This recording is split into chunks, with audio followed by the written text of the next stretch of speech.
Hello दोस्तों, कैसे हो? मेरे इस YouTube चैनल में आपका स्वागत है। तो चलिए शुरू करते हैं।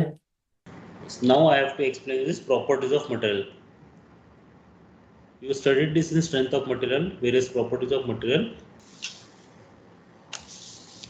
What are the various properties of material? Now, when you are talking about property, there can be physical property of the material. There can be mechanical properties also. So, what are the physical properties of the material?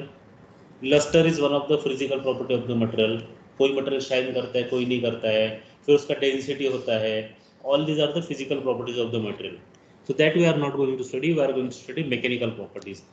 The mechanical properties of the material are those properties of the material which describe the behavior of the material under action of external load. मतलब how the material will behave when load is applied, that is explained through mechanical property. And when the like thermal conductivity और load में कोई relation नहीं है, मतलब it is not explain with the help of load. So that is not a mechanical property. Okay. So all those properties where load is applied and then its effect is to be seen, that is called as mechanical property. Okay. So first is strength. So what is strength? It is the ability of the material to resist the external applied force without breaking or yielding. See, this is very much important. Without breaking or yielding. If it does not break and if it yield, then also it is considered as fail. So what is strength? It is the ability of the material to resist the external applied force. Tug of war खेलते हैं ना, tug of war में क्या होता है? Strength का test ही होता है. कितना स्ट्रेंथ हमारे टीम में है, कितना स्ट्रेंथ तुम्हारे टीम में है, क्या कर रहे हैं, मटेरियल को खींच रहे हैं, फोर्स अप्लाई कर रहे हैं.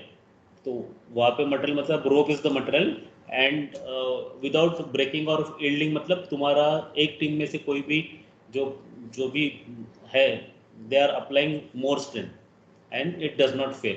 So strength, it is the ability of the material to resist the external applied force.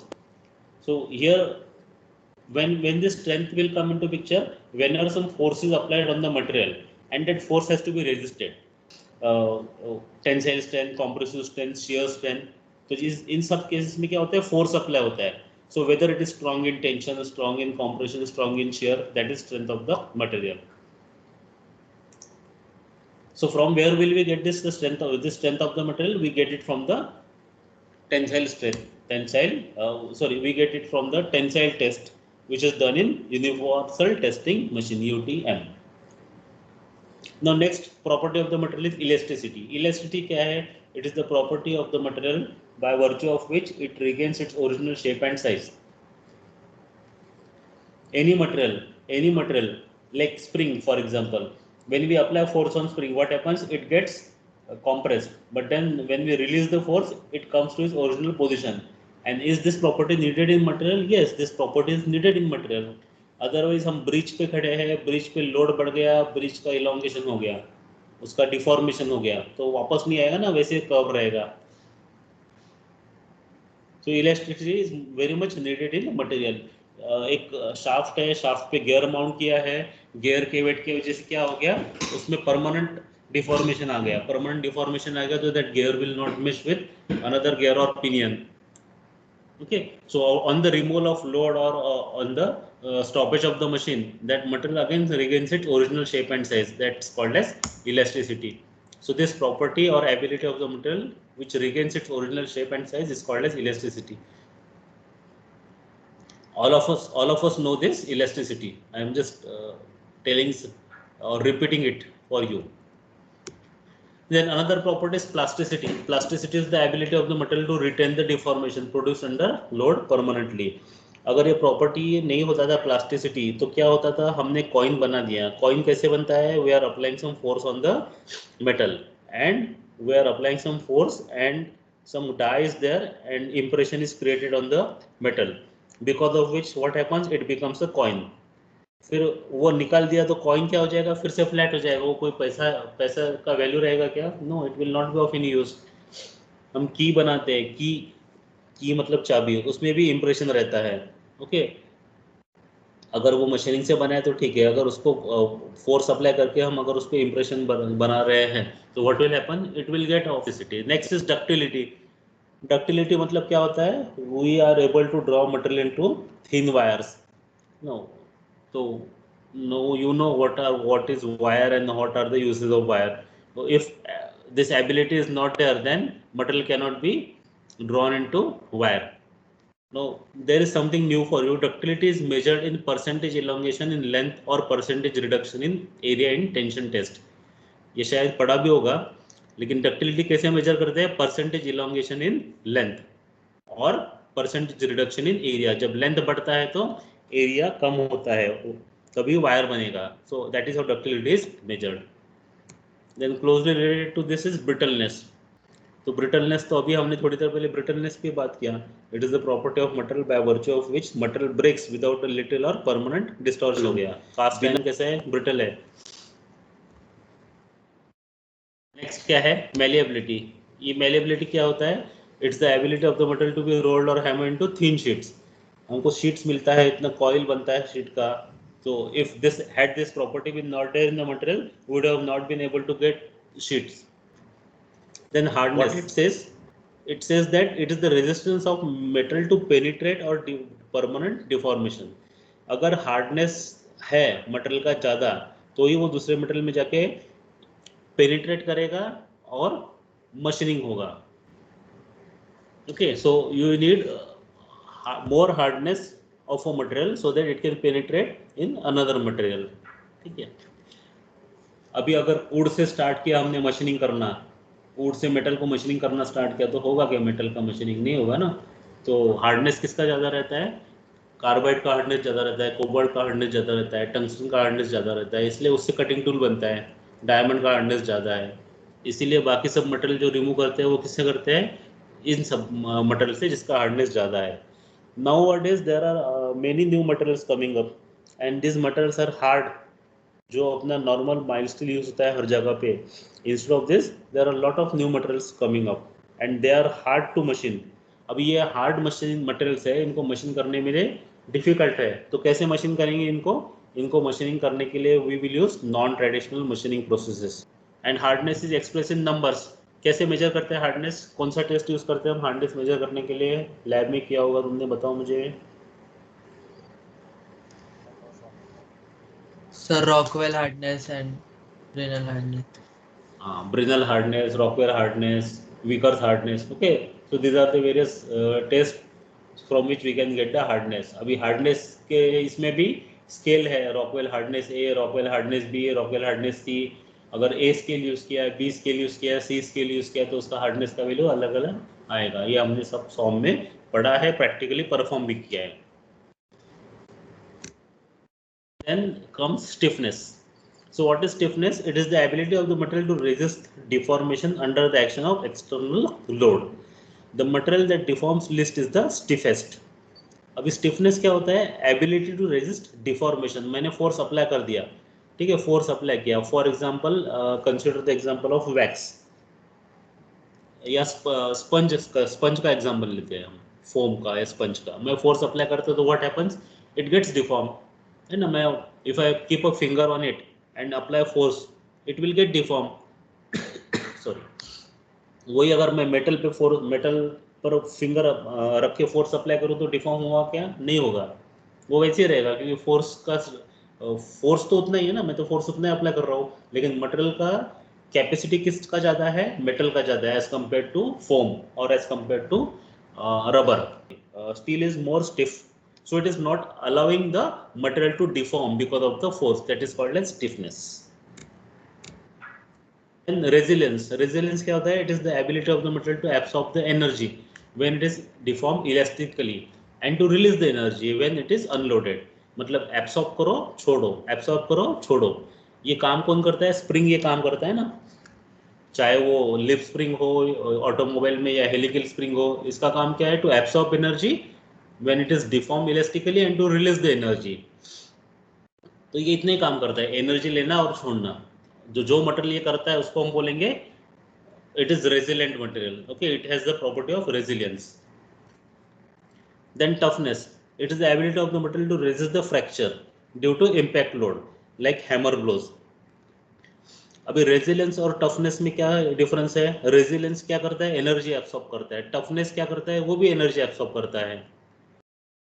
Sorry,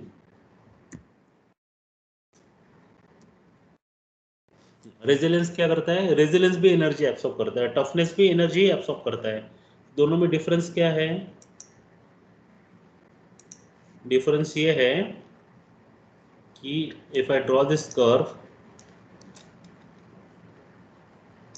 then somewhere here we have elastic limit, ये इलास्टिक लिमिट है, और इलास्टिक लिमिट के आगे क्या हो जाएगा, plastic limit. So if the material is absorbing energy in the elastic limit, it is called as, it is a resilient material. Okay, something like this, absorbing energy.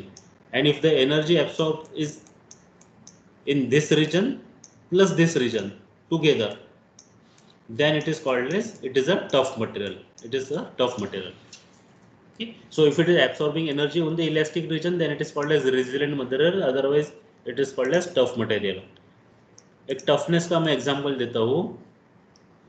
हम क्या करते हैं, हैमर से नेल को, वी अप्लाई फोर्स और hammer blows on the nail, खिल्ला, तो क्या होता है, वो टूट जाता है क्या, उसका हेड टूटता है क्या, नहीं, वो टूटता है। वो जब उसको हम अप्लाई करते हैं फोर्स, तो it goes inside the wall. So what it is doing, it is absorbing energy, it is absorbing energy. Okay, sometimes it's not tough enough, तो क्या होता है, वो बेंड हो जाता है। ठीक है, so what is toughness, it is the ability of the material to resist fracture, वो टूटता नहीं है, फ्रैक्चर नहीं होता है, and it absorb the energy because of high impact load. High impact load की वजह से एनर्जी एब्सॉर्ब करता है, that we called as toughness. So this is the difference between resilience and toughness. Resilience में it absorb energy only in the elastic limit. अगर spring है, spring को अगर हमने खींचोगे, अगर कॉम्प्रेसिव स्प्रिंग है तो वी कैन पुल इट, और टेंसाइल स्प्रिंग है तो वी कैन पुश इट। ठीक है, अगर कॉम्प्रेसिव स्प्रिंग है उसको खींचेंगे तो क्या होगा, खींचेंगे छोड़ देंगे, खींचेंगे छोड़ेंगे, we are pulling it, releasing it. What it is doing, it is absorbing energy and releasing energy.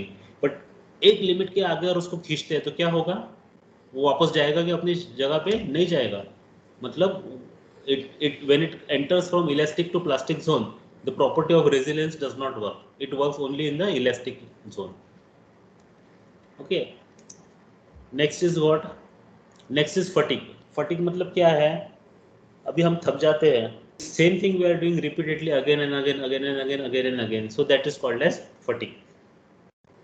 Okay, for example, a fan is rotating. If we keep the fan rotating for hours and hours, hours and hours, for infinite number of cycles, मतलब 1,00,000 cycles तक उसको अगर run करने के लिए छोड़ देंगे तो क्या होगा, it will be subject to fatigue. So we have a special chapter on this fatigue, एक पूरा चैप्टर इस पे है, फटीग मतलब डायनामिक लोडिंग पे कैसे फटीग कैसे होता है और उससे मटेरियल फेल कैसे होता है। It is very much important because most of the time most of the time all the real life parts are subject to fatigue, including human, all are subject to fatigue. And if you design the material considering that there is no fatigue, there is static load only, then the material will fail. Only 5 to 10% of the part in the world are subject to static load, all other parts are subject to fatigue or variable load. So you have to design it as per the variable load, and our design will be based on endurance limit and not on the yield point strength. So we'll see this in detail in this chapter, fatigue. So what it says, when a material is subject to repeated stress, it fails at stress below the yield point stress. Such type of failure is known as fatigue. The fatigue failure is caused by means of progressive crack formation, which is usually fine and microscopic. Machinability मतलब ability of the machine to be easily machined. Ability of the material to be machined easily. हम machining कर रहे हैं lathe machine पे, material machine ही नहीं हो रहा है, तो हम क्या बोलेंगे, उसका मशीनेबिलिटी अच्छा नहीं है, it has less machinability. But अगर हम इजीली उसको मशीन कर सकते हैं, एल्यूमिनियम को मशीन करो तो उसका मशीनिंग हो जाएगा, the chips will be formed and will get continuous chips and all those things. But if you are machining a cast iron material, machining cast iron का मशीनिंग का चिप्स भी हमको नहीं मिलेगा, हार्ड मटेरियल है, easy machine नहीं होगा, तो it has less machinability, ability to be machined, that is called as machinability. And this is the last definition, that is creep. Creep क्या होता है, it is the slow and permanent deformation in the material for when it is subject to high temperature and for long period of time. Generally boilers का part है या फिर कोई nut bolt है जहाँ पे ज़्यादा हीट रहता है, continuous subject to heat, there what happens, या टर्बाइन ब्लेड्स है, ग्लास है, there this property of creep takes place, यहाँ पे क्रीप होता है या मटेरियल का फेलियर होता है, और ये स्लो एंड परमानेंट है। स्लो एंड परमानेंट मतलब over a period of time, over a period of time this happens, that is called as creep. इसमें क्रीप कर्व भी आता है, जो कर्व स्टार्ट होता है something like this initially, so initially it is like this and then secondary and then यहाँ पे जाके ये हाई हो जाता है, this is high failure. Okay, so you can see it's over a period, ये पीरियड इतना पीरियड यहाँ पे आ गया तभी ये जाके फेल हुआ। यहाँ पर क्या है, ऊपर टाइम है, जैसे से सॉरी ये टाइम है और ये क्रीप है, ये क्रीप है। तो जैसे जैसे टाइम बढ़ते जा रहा है क्रीप भी बढ़ते जा रहा है। ओके, लेकिन ये over the period of time है, ऐसे नहीं कि ऐसा नहीं है कि बस यहाँ पे क्रीप आ गया फटाक से, नहीं, over the period of time, that is called as creep. So these are the different material properties that you are supposed to know. इसके आगे और भी है, कास्टेबिलिटी भी है, वेल्डेबिलिटी भी है, बट ठीक है, इतना जितना मैंने प्रॉपर्टीज एक्सप्लेन किया, these are the important properties. Yes, castability weldability भी है, ability of the material to be welded and ability of the material to be casted.